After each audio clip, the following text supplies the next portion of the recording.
Small release. Okay. So we're going to jump right into that just so we don't miss it. There is no Yeah, such thing as a small release. And I never, like you, a tongue tie is a tongue tie. Now there's a right. grade of a tongue tie.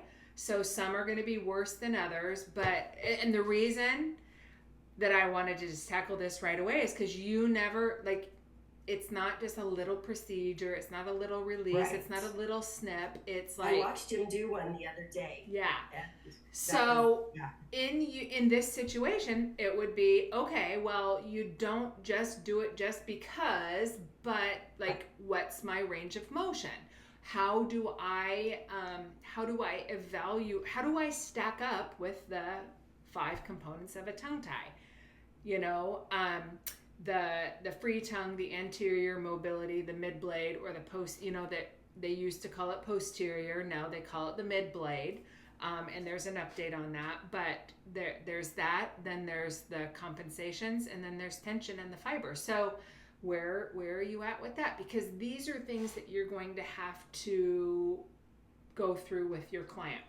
If you How I used to look at it is, if Dr. Zoggy called me up and said, "Hey, Carmen, why do you think that Ricky has a tongue tie?" I would say, well, because when I did her oral evaluation, she could not extend and sustain the protrusion. She had tongue mobility that was affected by lingual restriction, on the anterior. So that's going to be the max comfortable opening compared to the tongue on the spot.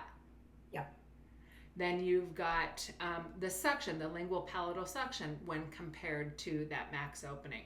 So those are things, like, you don't want to just be like, well, I don't know. So you should be able to come up with an opinion of, okay, I have this and I have this. Now, compensation, and everybody has a different sensitivity level to a tongue tie.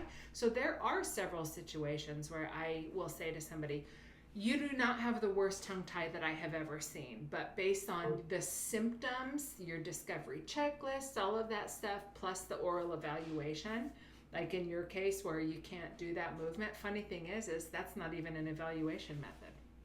yeah, The tongue trace, that's not even something that you're looking at. right. So be able to justify. That's how I think it in my mind, of like, oh, do I or don't I? But a small release, there's no such thing, because that is called shit work.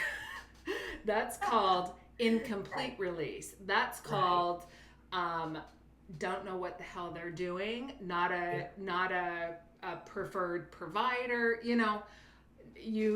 That's called.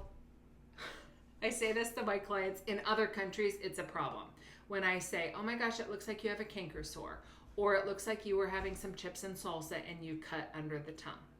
yeah. So I wanted to just tackle that, not to tough love you to Oh, death, that's great, because but I saw an oral surgeon about it, mm-hmm. and a general dentist that does several tongue ties that I work for sometimes, and